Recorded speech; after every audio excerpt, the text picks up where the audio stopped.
طبیب نے کہا ساری دوائیں ہیں، شہد نہیں مل رہا کہیں، تم شہد لا کے دے دو، یہ ڈبیا لے جاؤ، میں تمہاری دوائی تیار کر دوں گا۔ وہ ہر ایک جگہ گیا، شہد کا موسم نہ تھا، اسے کہیں پر بھی شہد نہ ملا۔ آخر جا کر کے اس نے سلطان محمود غزنوی کا دروازہ کھٹکھٹا دیا۔ اندر سے ایاز باہر آئے، کہا کیا بات ہے؟ کہا یہ ڈبیا شہد کی دے دو، بہت بیمار ہوں، دوا کی ضرورت ہے۔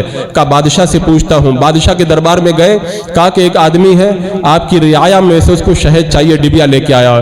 تو ایاز سے سلطان محمود غزنوی نے فرمایا کہ ڈبیا رکھ دو، 3 کین اٹھا کر کے جا کر کے اس کو شہد کے دے دو۔ ایاز نے کہا وہ غریب آدمی تھوڑا سا شہد مانگ رہا، 3 کین کو کیا کرے گا؟ بادشاہ نے کہا سنو، وہ فقیر آدمی ہے، اس نے ڈبیا دی اپنی حیثیت کے مطابق مانگا، ہم بادشاہ ہیں، ہم جب دیں گے نا تو اپنی حیثیت کے مطابق دیں گے۔ تو جب ایک دنیا کا بادشاہ تھوڑا سا مانگنے والے کو اتنا دیتا اپنی حیثیت کے مطابق، جب ہم رب سے مانگیں گے تو اپنی شان کے مطابق کتنا دے گا بندہ اس کا اندازہ نہیں کر سکتا ہے۔ تو یہ جو اعمال ہیں، اور فرمایا گیا حدیث پاک میں کہ لا يرد القضاء الا الدعاء، تقدیر نہیں ٹلتی ہے مگر دعاؤں ہی سے ٹلتی ہے، یعنی جو تقدیر مبرم نہ ہو، ٹلنے والی تقدیر ہوتی ہے، اللہ تعالیٰ دعاؤں کی وجہ سے اس تقدیر کو ٹال دیتا ہے۔ اور ہمارے بزرگوں نے ہر مشکل وقت میں، اب میں تو چند مثالیں پیش کیا ہوں، جب بھی مشکل گھڑی آئی نا تو انہوں نے دعاؤں کا دروازہ کھٹکھٹایا ہے اور رب کی رحمتیں آئی ہیں۔ تو میں یہ گزارش کروں گا کہ آپ نمازوں کی پابندی، گناہوں سے توبہ اور بہترین تدابیر کے ساتھ میں ایک کام یہ بھی کریں کہ کم از کم اگر حزب البیان نہیں پڑھ سکتے، اس کو پڑھنے میں 15-20 منٹ لگتا ہے تو 5 منٹ اس کو پڑھنے میں لگتا ہے، یہ 5 منٹ کا وظیفہ بے نظیر عمل۔ اس وقت جبکہ آج سے کئی گنا زیادہ حالات خراب تھے، اس وقت سرکار مفتی اعظم ہند نے عطا فرمایا تھا، اس کو آپ پڑھیں۔ وہ پی ڈی ایف فائل لینا چاہیں تو جماعت کے چینل سے پی ڈی ایف فائل لے لیں، اور انشاءاللہ اس کو ہم تقسیم بھی کریں گے جلدی، تو اس کو آپ حضرات حاصل کریں، خود بھی پڑھیں، اپنے گھروں میں اپنی جو ہے وہ ماؤں بہنوں کو بھی دیں، وہ بھی اس کا وظیفہ کریں، پھر دیکھو اللہ تعالیٰ اپنی مدد کے سامان کیسے پیدا فرماتا ہے۔ حضرات مکرم، ہم کہتے تو ہیں اللہ اکبر، سنتے ہیں اللہ اکبر، لیکن ہمارے اندر جو اعتماد کی کیفیت ہونی چاہیے، جو یقین کا معاملہ ہونا چاہیے، اور ہمارے اندر جو ایک شعور ہونا چاہیے، وہ ہمارے اندر شعور نہیں، ورنہ لفظ اللہ اکبر خود ہی اتنا طاقتور ہے، اگر بندہ خالی یقین کے ساتھ اللہ اکبر